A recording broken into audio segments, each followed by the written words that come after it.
How are you? Good, how are you? Kiddo's home? Yeah, they're sleeping. Police are speaking with Manuel Guillen Sr. Living inside his trailer are his son Manny and his girlfriend Briana. They've been hiding a horrifying secret from their families that this detective is about to uncover. Hey Manny, hey Briana, is that your pocket for me? You guys know why I'm out here trying to talk to you guys. So. A year ago, the couple killed their daughter, buried her body in the woods near their trailer, and continued living as if nothing happened. Over time, Briana's family began to grow suspicious, tipping off police that something is seriously wrong. By the time investigators catch on to the lies, both killers would walk free, leaving their families and detectives to confront one of the darkest and most tragic discoveries of their lives. They killed her. I know we did. And I know you've been lying to us. Tell us what happened. Right there? Yeah, she's very good. That's the deal here. This is the home of Aurelia and Manuel Sr., the parents of Manny Guillen. Police believe Manny is connected to a missing child investigation. 2 days ago, Eddy County deputies received a troubling call from relatives of Manny's girlfriend, 24-year-old Briana Stallings, reporting something concerning about her daughter. We were concerned about my cousin.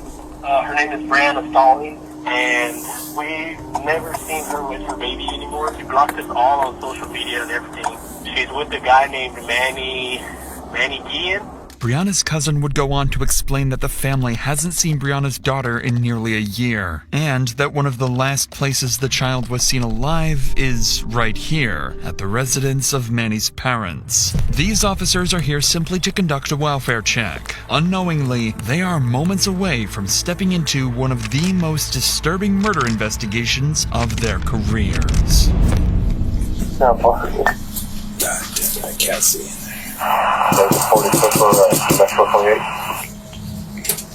Hi. Hello. Sergeant around the sheriff's office. Hi, how are you, sir? Very good. Manuel Guillen. Nice to meet you, Manuel. Hi. Happy sir. How are you? Good, how are you? Is anyone else here? No. Just you two? Yes. Okay. Can we go talk over here? Would that be okay? I'm just gonna talk with them real quick. Do you know if baby? Well, what I heard already, yes, I know what happened already. When I know that she was with my son, because one day they appeared over there, he had a problem, so she don't have nobody they take care of her, but she's pregnant. She's pregnant. Did you know if the baby had been born? Did you ever see the baby? No, when they born, they were together. They were together, and like I told you, According to Manny's father, Briana appeared estranged from her own family. She didn't seem to have anyone looking out for her and slowly began leaning on Manny and his parents as she went through her pregnancy. On the surface, Manny's father seems unaware that anything might be wrong with Briana's daughter, but officers are about to learn he may know far more about the missing child than he realizes. So when she had the baby, where were they living? After they had a baby, they went with me maybe a week, 2 weeks over there, and they went somewhere else. So right after they had the baby, they lived with you for a little bit? Yeah, a little bit. And then they leave again because they communicate with us someday, yeah. And then they disappear because they were coming up. Where they were staying, I don't know. I respect her. I never treated bad, never, because I opened my door to her too. Yeah. But I never treated bad. I treated with my heart. Through the language barrier, officers are able to piece together more of the story. Manny's father goes on to explain that his son served in the Marines and that he believed Manny cared deeply for Briana's daughter and took good care of her. He also says that he tried to help the couple, allowing them to stay with him, offering support and showing sympathy for Briana's situation after she became estranged from her own family. However, he also admits the couple were unstable. They would stay for a while, then disappear again. At the time, Manny's father believed he was doing the right thing, helping a struggling couple get back on their feet, but he has no idea that this will become the biggest regret of his life. Before leaving the place, officers also speak briefly with Manny's mother, who'd have some concerning statements about the couple. So Manuel and Briana never lived there when you were there? Iban y venían. They'd come and go. Coming with the baby? No, la baby no nació en She julio. wasn't at the house there when the baby was there. Okay. Have you visited and that's it? Okay. Manny's mother would speak to officers in Spanish. She tells them that every time she asked Briana and Manny about their daughter, the couple told her the child was with a family member. But she leaves out several concerning details about what was really going on in Manny's life. Details officers will soon uncover on their own. For now, police leave the residents with more questions than answers. They still don't know where Briana and Manny are, and they still have no idea where their daughter might be. But just as they prepare to leave, Manny's brother pulls up to the house. Detectives quickly approach to speak with him, where they'll get their first real lead on where Briana's daughter might be. Your mom's a cool lady. God, I completely forgot about Susan, man. I'm Detective Johnson, man. Nice to meet you, sir. Nice to meet you. Hey, so we just talked to your mom. Nobody's in trouble. Yeah, But see, I have no idea why the family contacted you guys. I told her to call me if she had any questions, that I would give her any information that I had, and I did that. Called who? Is it Briana or her family member? Or her aunt. Okay. I got the messages right here. And have you talked to Briana or Manuel at all, or? I talked to Briana maybe a couple of weeks ago. Okay. Have you seen her? Did she have her baby with her? Or? I have not seen the baby since. It's been a couple of months now. Probably like 3, maybe more. I was 1 or 2. I was like, where? I haven't seen her in a while. Is she okay? And she had told me that one of her aunts was taking care of her. Yeah, no, I got you. Although Manny's brother reassures officers that the couple's child is with one of Briana's aunts, he admits he hasn't seen her daughter in months and doesn't sound fully convinced by Briana's story. Following this, detectives begin contacting Briana's family. One by one, every one of her aunts tell the same thing. They do not have her daughter. One of Briana's aunts, Ruby, insists detectives come speak with her in person because she's seen and heard troubling details about Briana and Manny's relationship they need to look into. When detectives arrive to speak with Ruby, they'll quickly realize there's more to the story than a missing child. Hello. Are you Ruby? Yes, sir. Hi, Ruby. I'm Detective Johnson. We spoke on the phone? Yes. I think you said you had something. Yes, come on in. Baby's right there. Come here, baby. Is that alright if I come in? Yes, come on in. Thank you. I know something's going on because when Briana was pregnant, she was here with me and she left. I raised Briana since age 6. And I spoke to her brother earlier. I called him on my lunch break. Is it Brian? Brian. Brian, okay. And asked him, hey, what's going on? I said, have you met your niece? Have you seen her? He says, no, I haven't. Because when she had her baby that day, she called me. Yeah, and then you went to the hospital. Yeah, I went right away, and he kind of got mad, the guy she's with. Manny? Yeah, because I was taking pictures. She was already with Manny. Yes. And he kind of got mad, and he whispered in her ear, and he walked out of the room. And I'm like, and I said, he's mad, huh? I told Briana he got mad. She goes, yeah, don't pay attention to him. What the detective is hearing now isn't just concerning, it's deeply unsettling. It's the first time the relationship between Briana and Manny begins to sound volatile and potentially dangerous. Ruby doesn't know it yet, but her intuition is spot on, and in just a matter of days, she will be told the most horrific truth imaginable about her grandniece. For now, the detective leaves Ruby's home and heads back to the station, knowing they need to move quickly and locate Briana and Manny. What Ruby shared was troubling, but it's only the beginning, and far worse revelations are still to come. 2 days pass with no sign of the couple or their child. Then, a call comes in from a woman named Desiree, who identifies herself as Briana's former roommate. She's heard about the missing child and has important information about Briana's boyfriend Manny, details his own family never shared with police. Today, Desiree's call paints a disturbing picture of the couple. If Manny already lost custody of his own child due to abuse, then there's every possibility that Briana's big daughter may have suffered the same fate. Together, the pair comes across as volatile, irresponsible, and deeply unfit, a dynamic that only adds more urgency for the detectives to locate them and find the missing child. The next day, as detectives begin mapping out their next steps, they finally receive a tip on the couple's whereabouts. Briana and Manny are staying at a trailer belonging to Manny's father. Officers immediately drive to the address, hoping to finally speak with the couple directly and get their side of the story. Police department. Several minutes pass with no answer. Then the officer knocks again. When Briana and Manny finally step out of the trailer, it's clear they already know why the police are here, and they have a story prepared. Hey, so I'm Detective Johnson, by the way. Sorry, do you guys know why I'm out here trying to talk to you guys? It's because I heard, I guess my family saying speaks and talking to his family. Do you know about what? I guess that you said that they reported her missing because we haven't heard from her from over. That's why I'm involved as a detective, you know what I mean? Just because stuff like that gets passed on to us. So, where's your baby at right now? She's with a friend. Where's that? In Juarez. In Juarez? Okay. Who's your friend in Juarez? Her name's Maria. Maria? If you don't mind, I'm just going to talk to you guys individually real quick, and then I'm going to talk to both of you quick. So can you just hang out with him for a minute? Sure. And can I talk to you over here? Yeah. So, obviously, I don't know your personal life. I don't know anybody. I'm just trying to get it all figured out. And No, that's fine. I'm just mad because... You're upset? Yeah, because I don't talk to them at all. They're annoying, and they're all in my life, and that's one reason why I tell them, because I used to live with my Aunt Ruby. She would put me through hell. Like what? Like, she would always yell at me and say I'm stupid and I don't know what I'm doing. This, and that. So, I don't like her knowing anything of what I'm doing.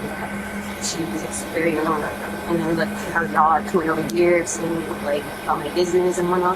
That's one reason why I blocked them. Is your friend, I mean, did you take your baby down there? Or Yeah, I put her down so she can take her because I'm going to get lots of her. So how'd you guys end up? So when did that happen? That happened. When did you like hand her over to 2 months ago? 2 months ago. Briana's explanation sounds reasonable. Her family constantly interferes in her life, and she doesn't want to deal with them. She even speaks negatively about her aunt, Ruby, claiming she was never supportive of her. Nothing about Briana's story immediately raises alarms, so to verify the details, the officer moves on to speak with Manny separately to cross-check what Briana has already said. This is when a small discrepancy surfaces, one that will mark the beginning of the couple's story falling apart. Hey man, so can you kind of just give me the rundown of everything going on? Alrighty, so as far as I know, like, her family's been trying to get a hold of her because I guess they haven't been in touch and want to know how she's doing and the baby's doing. And she spoke to a couple of family members. I think it was her aunt or brother or some shit like that, because they messaged her. And she told them to, like, yeah, we're doing okay. Like, you guys don't got to worry about nothing. And then they were like, okay, well, just wanted to make sure everything was okay. And then after that, then they started, okay, my mom told me, she's like, oh, hey, there's detectives here at my house, like, trying to figure out, like, because you guys are missing or some shit. You guys haven't, like, talked to the family? Or, like, dude, like, what the fuck? Like, she's talked to her aunts or someone. She's talked to a couple of family members and let them know, like, everything was okay. And, like, they're still doing this shit, so, yeah, I don't know. So the baby's in Juarez? Yeah. When did that happen? Roughly the day or the month? Probably, like, beginning of the year? Like the card for the 300 block of Montclair. Like February? For the 18th. Do they give you an address? Or like how are you guys supposed to get in contact? Or what's the plan? Is she gonna go back for her baby at some point? So as far as I knew, it's like once we got good and shit, we were gonna be, I guess she was gonna be hitting us up back then. So that's all I know, so. Not only does Manny give a completely different time frame for when Briana's daughter was given away, but he also can't provide any basic details for the supposed friend the child was given to. When the officer circles back to Briana with the same question, she can't answer it either, and offers no way to verify that this friend even exists. At this point, the officer's suspicion grows, and with the inconsistencies piling up, he makes the call to detain the couple and bring them to the station for further questioning. Once at the station, Briana and Manny are placed into separate interview rooms. They still don't know their stories don't match, and investigators intend to keep it that way. This is the police's only chance to finally figure out what really happened to Briana's daughter and who's responsible. As for the couple, one wrong answer could expose the horrifying secret they've been hiding for months. And so, how'd you get in contact with Maria? Through WhatsApp. Through WhatsApp? Yeah. When did this happen? Yeah. I said 2 months. I told you that. 2 months ago? Yeah. Okay. Do you remember the day? I don't remember the day. Do you have the messages on WhatsApp from Maria? They said we found another one number. I can't even remember the number either. It was like all kinds of, WhatsApp number 011 something. Mm-hmm. Yeah, I don't know. How do you get in contact with her to check on the She baby? told me she was going to get a Facebook and make one and talk to me through. I personally don't. That's all she told me. And you haven't talked to Maria Ever or? since then. You haven't talked to her since El Paso? How do we just make sure Keilani's okay, Manuel? Because Briana doesn't seem to know how we can just ensure that Keilani's safe. If you think about it, that's kind of disturbing a little bit, that a mother maybe not a little bit more concerned about, just helping us ensure that the child is safe. As far as I know sometimes she has problems with her phone, and she kind of has a hard time getting it paid. So maybe when she probably hasn't paid her phone bill. The only thing I can say is probably just wait for her until she gets her phone fixed and probably contact us back on WhatsApp. As expected, Briana and Manny stick to their conflicting story, but more importantly is that neither of them show any concern for their daughter's well-being, despite not seeing or hearing anything from the supposed friend for weeks. What the couple doesn't know yet is that detectives have already followed up on the supposed friend Briana mentioned, and discovered that no such person exists. By now, it's painfully obvious to investigators that both Briana and Manny are lying. So detectives decide it's time to lay out what they believe really happened to Briana's big daughter and confront her directly. Briana, we need you to just be truthful with us. A lot of the stuff you said is just not making any sense. I mean, it's kind of hard to wrap our minds around the kind of the lack of concern you're showing. I mean, we just need the truth. We need to make sure Keilani's okay. I mean, we get it. Stuff happens. People go through hard times. We understand that. Something happened, something that you don't, whether or not Keilani's okay or not, something happened. After this happened, you guys discussed this, tried to come up with a story talking about a person that we know nothing about, with no proof that Marie even exists. So what happened? Mistakes happen, really. What you do right now is what matters.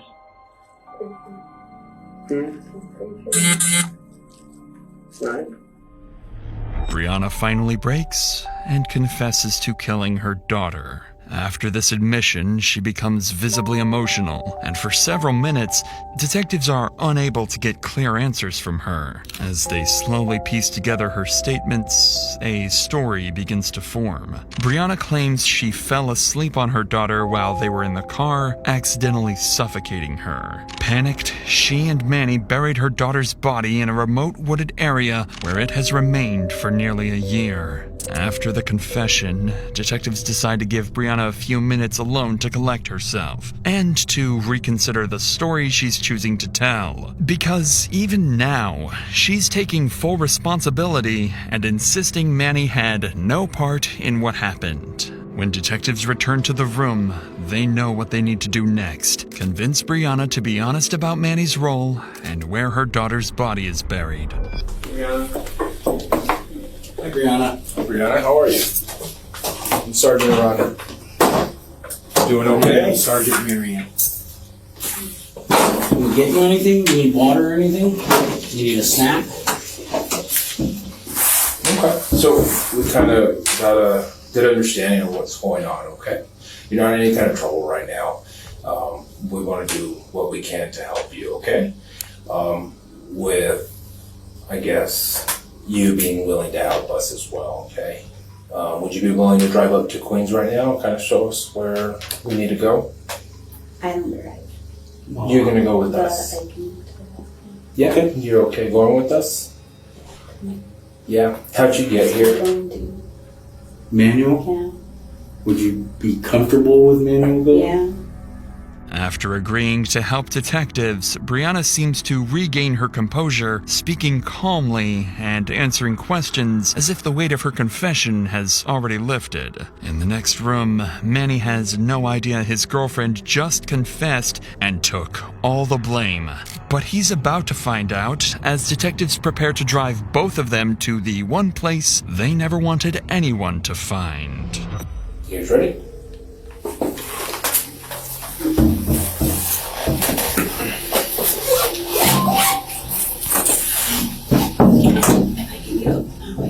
You okay? Yeah. Alright. My legs are kind of like, no, because it's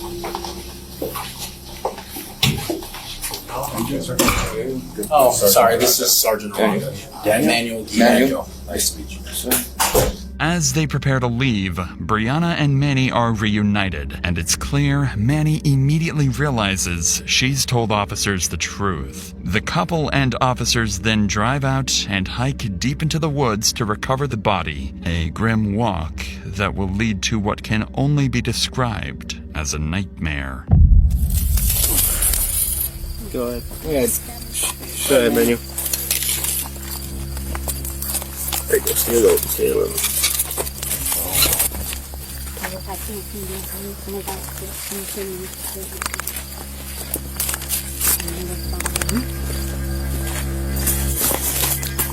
Don't worry about me. Got it. Stand right here where the rock's at. Where the rock is? Where the rock is. I'm sorry? The big rock is The one right in the hot spot. Yeah. Right there? Yeah, she's buried in. That one just sticking out there like a big old pimple. With all those So- sticks right there. She's underneath the rock? Yeah, she's underneath it. Yeah. Those rocks. Start walking back? Yeah. I marked it. Okay. So, I don't want to keep you guys out of the loop just because you guys came down here, showed us all this, but we're going to do stuff the way we do handle it. And so, what we're going to do is, we got to get a search warrant, of course, but we're going to bring out our other resources and we're going to do this the right way, okay? We're going to hold off. We're going to secure this. Do we It's gonna have your be a phone couple numbers and days. stuff so we can get a hold of you guys? Well, we got to give them. We got to take them back home. Oh, yeah, that's right. Yeah. Sorry, I forgot about that. So it's not like we're just coming, marking, and then leaving. So I just want you to know that that's not what we're doing. So it's going to be a long process. Okay. You're 100% certain that's the spot, though. Yes. Okay. Can you stand by it for you guys? I think we're good, man. We've been marking it along the way. By now, officers believe they've found the burial site, but because it's already dark, they halt the search until the following day. Before Briana and Manny are allowed to leave, detectives instruct them to return at noon. For now, the pair isn't being detained and are treated as two people who may simply be caught in a tragic situation. At least, based on what they're admitting. A far cry from the real truth behind their lies, a horrific truth that police are just hours away from discovering. The next morning, Briana meets detectives near the search site, but strangely, Manny doesn't join her. Instead, he waits inside a detective's car, refusing to return to the burial location. Briana then leads investigators back to the wooded area, with forensic experts following behind. She's about to give them the confirmation they've been searching for, even though the couple responsible will eventually still walk free.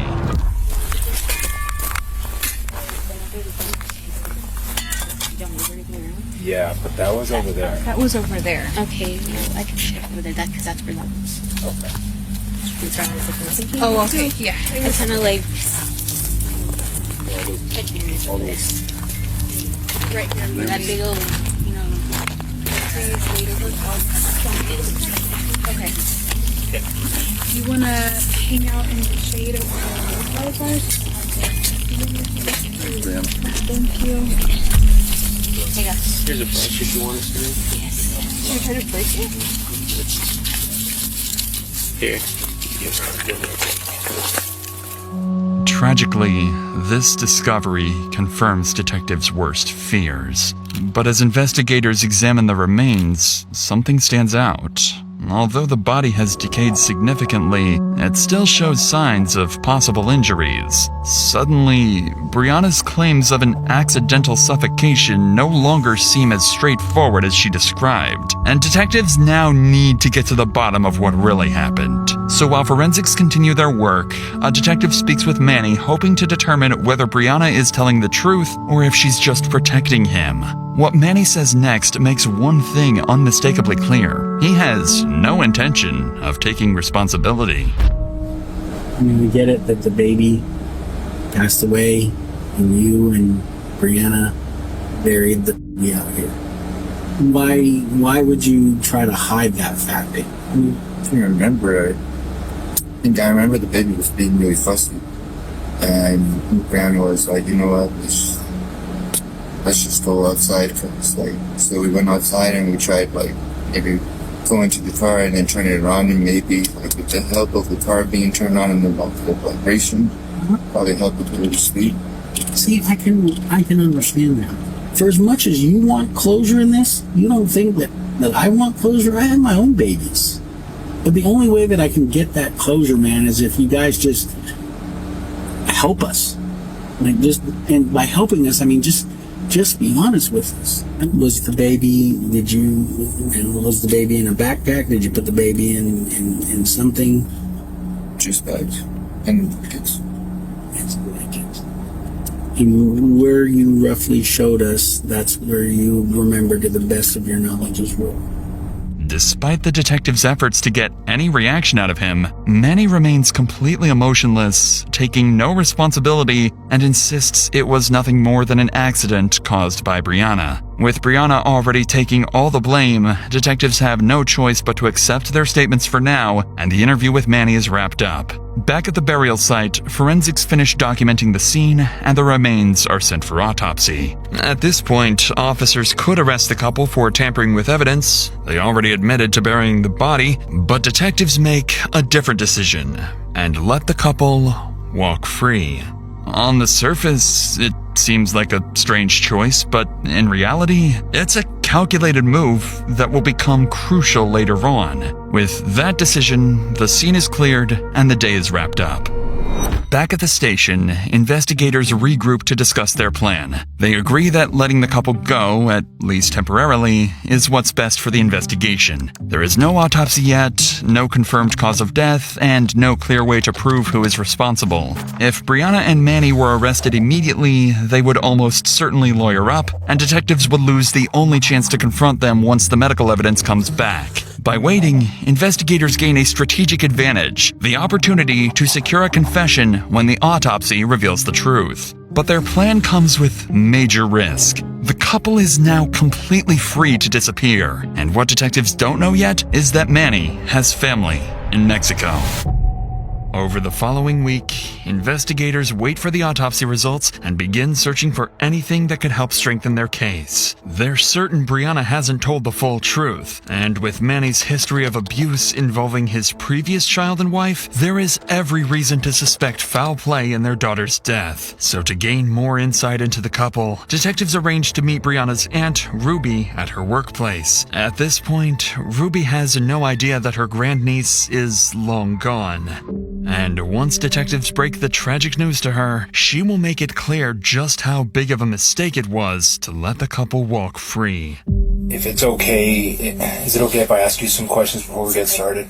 Okay, so how did this all come about? I was 6 years old.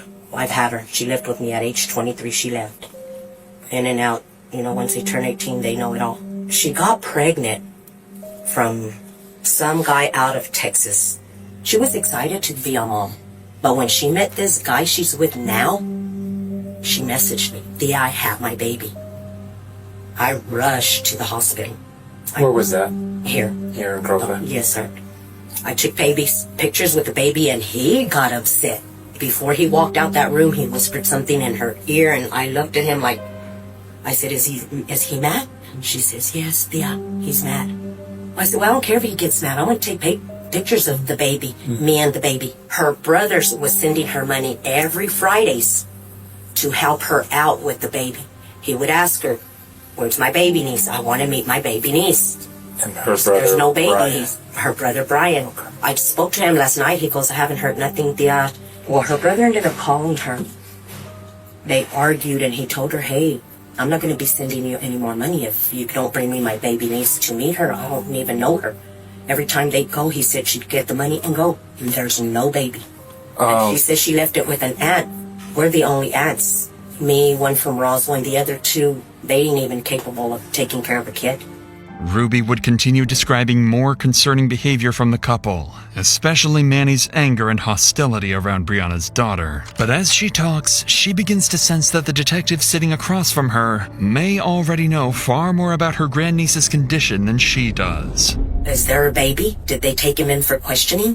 Do you have any other questions? Or are they in the loose, or is there a baby? So, the baby, there was a...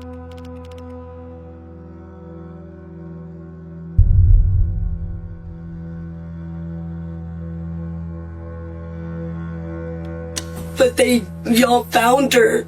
I know, but we still have... I know, and this is part of the judicial system that we have to do. No, they should be locked up. They should be locked up. Taking her to her doctor's visits or anything. So, it's still under investigation. There's still a lot of questions we have, okay? Well, what are they saying? Again, we haven't really spoke to them, okay? They're going to be gone. Johnson. If you go find them, they're going to be gone. He's had family in Mexico. He has family. His mom's from Mexico. They have family in Juarez. Through her grief, she warns them about something they hadn't fully considered. The couple could already be on the run, especially with Manny's connections in Mexico. Additionally, her description of Briana as a follower only reinforces what investigators heard before. It's starting to make sense to detectives why Briana would take the blame, even if Manny played a bigger role in what happened. By now, though, Ruby is devastated, knowing she will never see her grandniece again. Her reaction is far more emotional than anything detectives have seen from Briana. But sadly, the tragic news doesn't stop there, because Ruby is about to hear the most disturbing part about her grandniece's death. They killed her. He killed her. I know he did. I could have had that baby. I could have raised her. Do you know who the dad is of the baby? No, we don't know him. Nobody knows? Nobody knows who he is. The baby has been sent to Albuquerque for an autopsy. How many months was she? So you're going to do it before she turned 1? Probably. Oh my God. I don't know how old she was exactly, but I'm guessing a month to 2 months. When she passed away. My God. So she. Oh my Again, God. I'm just going off the information that I was told. Yeah, I bet that he stopped breathing because all he did was, when I got to that car, it smelled like bad, like weed. I bet that he couldn't even breathe. Why are they still out in the news? Well, you know about the autopsy. It takes about 6 months. God, they'll be gone. They'll be gone. That's why we don't want them. We don't want to spook them, one. And They've already got spooked. The minute y'all discovered that his body, they are gone. They're gone. I know they're gone. Ruby is justifiably furious. She wants justice even if it means putting her own niece behind bars. But without an autopsy, detectives still don't have definitive proof of how Briana's daughter died or who is responsible. Making an arrest now could jeopardize the case. With that uncertainty hanging over the investigation, detectives wrap up the interview with Ruby. At this point, they still believe waiting is a safer option, but that decision comes with a dangerous consequence. It gives the couple exactly what they need: time to run, disappear, and make sure they're never found. Over 2 months later, the autopsy results finally come in, and the findings are more disturbing than anyone imagined. The report reveals multiple injuries in the child's system. Most importantly, the manner of death is ruled a homicide. For the first time, detectives have confirmation that foul play was involved. Now they need to figure out which one of them is responsible, and more importantly, where they are. Detectives are quickly sent out to search for the couple, but they're nowhere to be found. Days turn into weeks, and every possible address comes up empty. It begins to look like Ruby was right all along. The couple may have disappeared for good and gotten away with the murder of her grandniece. 8 full weeks pass, and still no sign of Briana or Manny. Then, in February, detectives receive a tip that the couple has returned and is quietly staying at Manny's father's trailer at a nearby park. It's the first real lead since the autopsy. Officers are dispatched, but they're told to keep the encounter calm and convince the couple to come in voluntarily. The goal is to extract a confession, not spook them into running again. Minutes later, they arrive at the trailer park, hoping this time the pair won't slip away.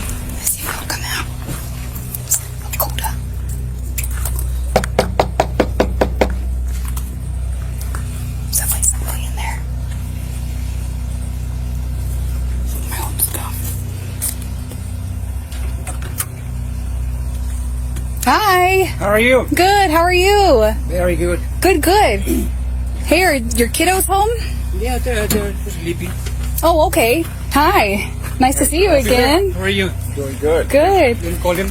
Yeah, if you don't mind. Brianna, can you call Brianna? Sir, can you just call Briana out just for now? Okay. If you wouldn't mind. Brianna, can I call you?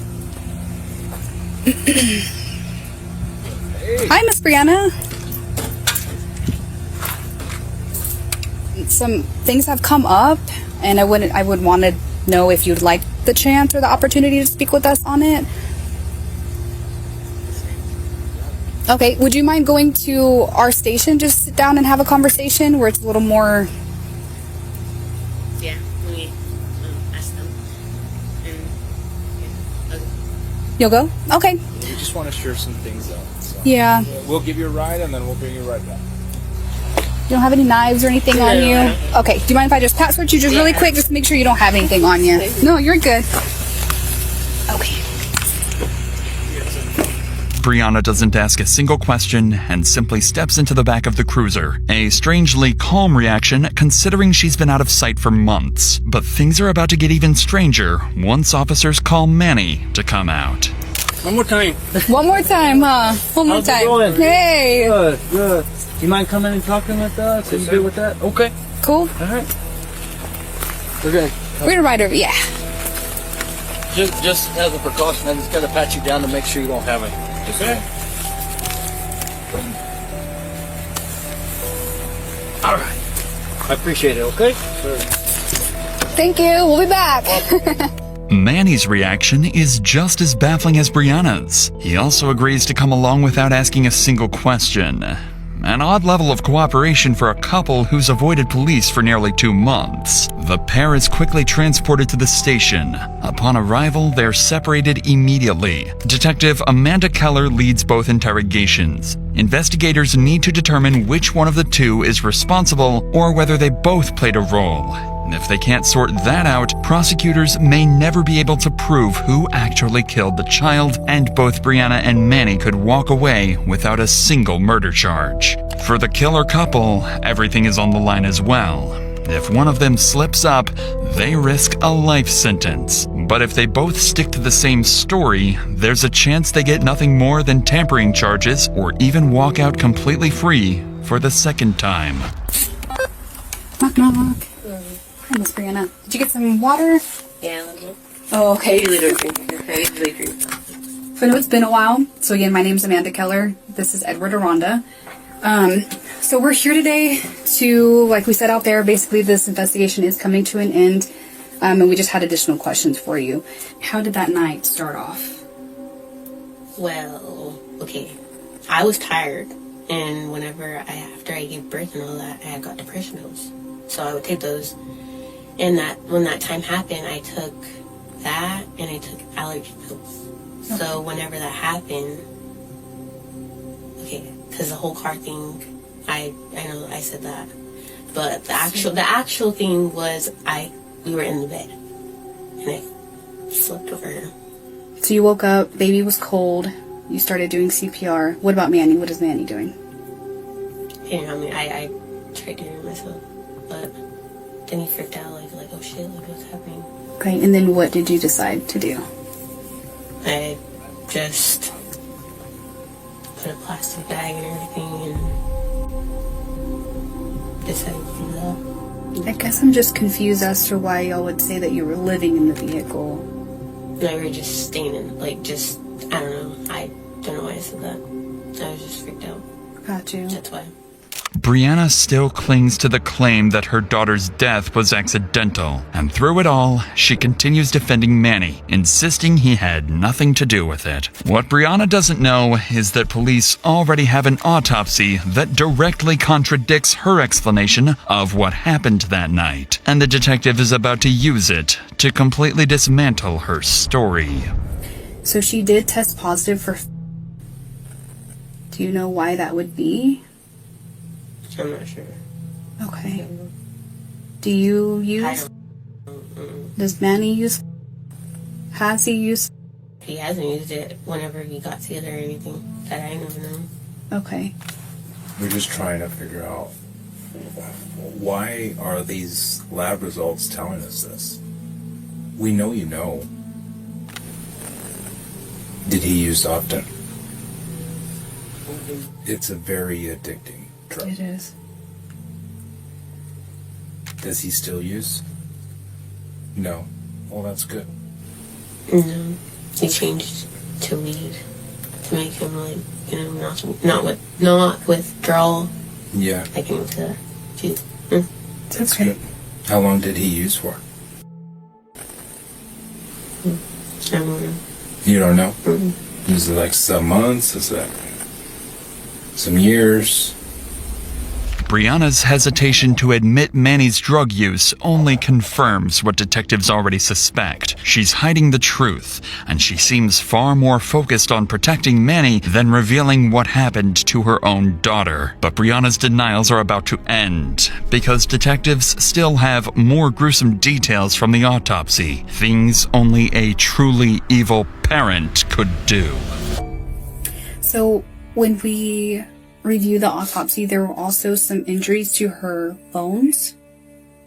And one was before she had passed.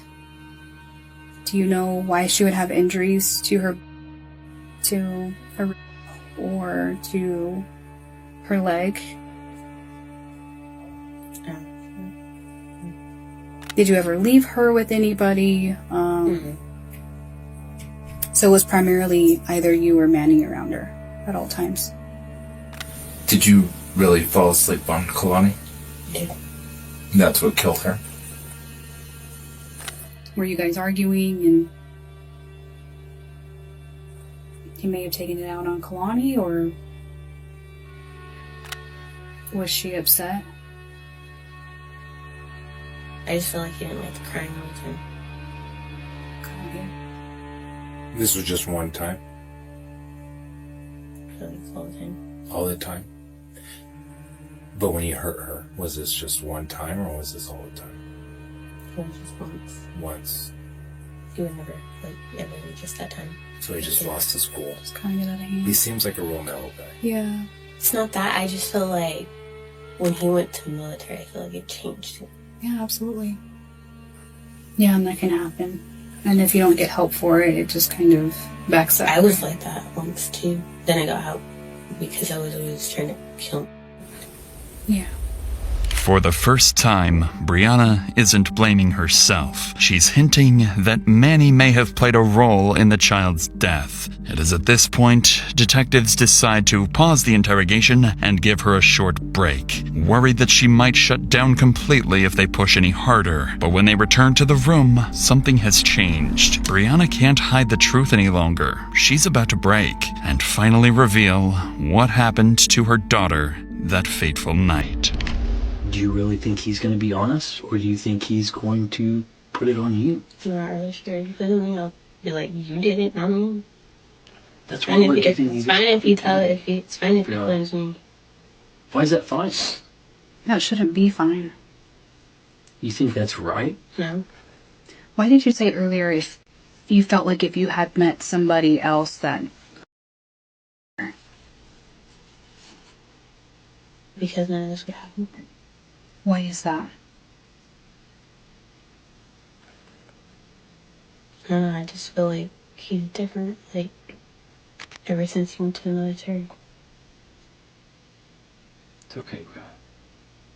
It's not your fault. It's not your fault. It's not your fault. How do you want to move back? Do what? See, now I can move back. I get it. You don't have to. Bro, You know that, right? What isn't helping you? You don't have to go back there. You don't feel trapped.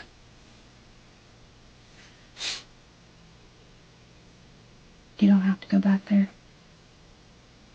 Why do you blame yourself, bro? Because I have nowhere else to go. You can find something for you to go.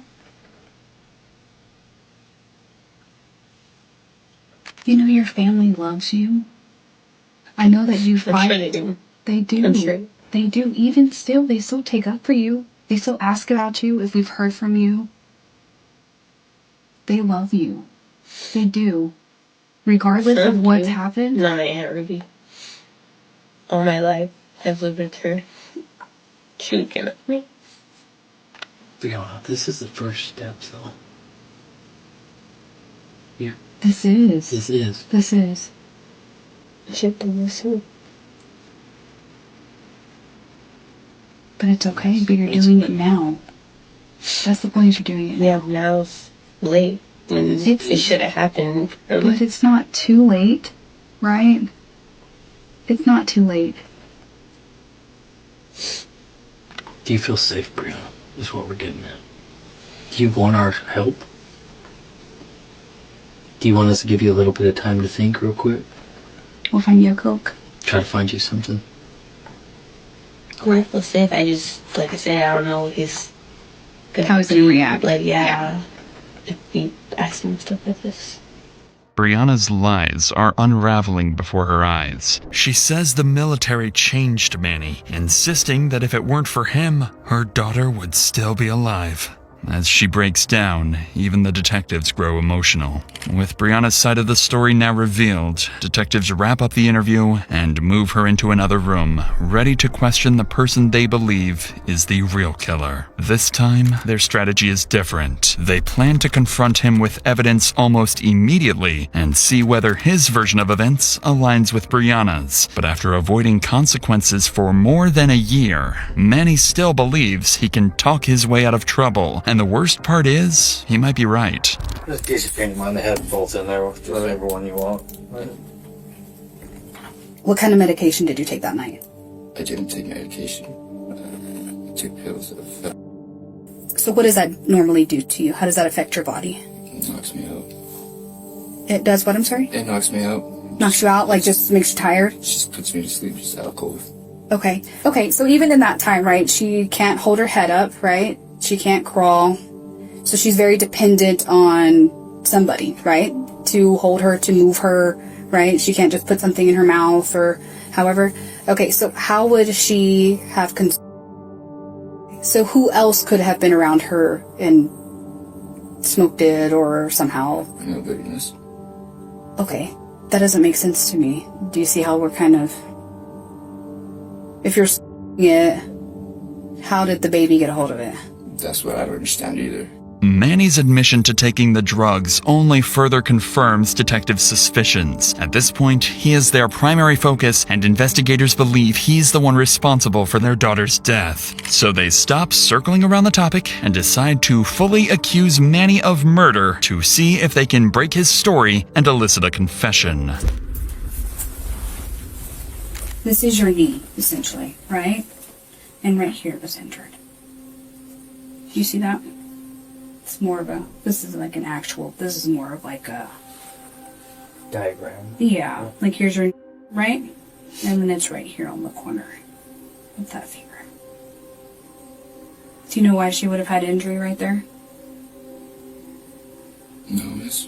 The only thing that, from what I would know, the only thing that worried me was her probably being, because whenever we did do the CPR, that's what the only caused the injuries that I would know, like. Nobody ever yanked her leg or nothing like that? No, sir. Okay. Manuel, I'm going to be honest with you. We know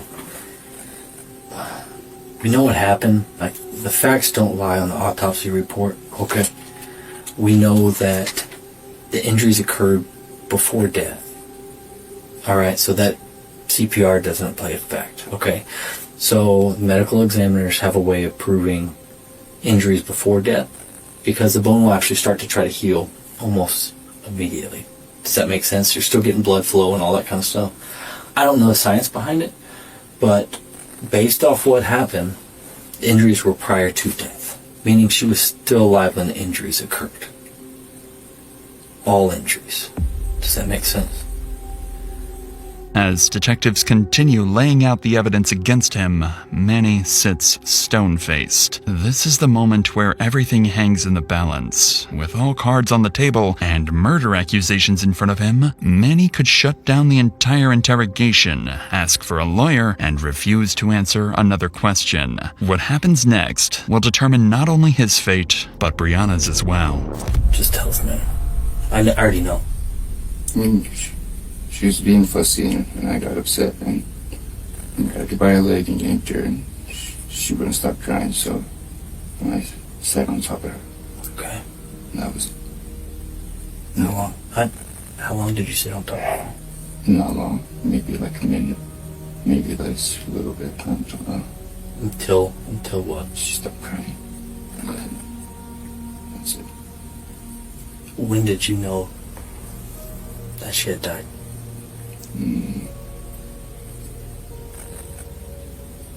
Whenever I got her, she stopped crying, so I thought she was like, oh, well. I checked her, and she wasn't breathing. Okay. And then what? And that's when we started doing CPR. Okay. Were you panicking? Didn't know what happened? Why did y'all call 911? That was my call. Briana wanted to call him, but I told her not to. Just freaked out and just were scared. What was Briana doing when everything was happening? I think she was in the kitchen. I don't know. When she came in, I told her, I was like, he's not breathing. You know, get CPR. Did she see what happened? She didn't see it. There's no way for her stopping you or nothing like that. Was that the first time you had lost your temper? Was it just the constant crying just kind of got to you, or just a split second just kind of lost it?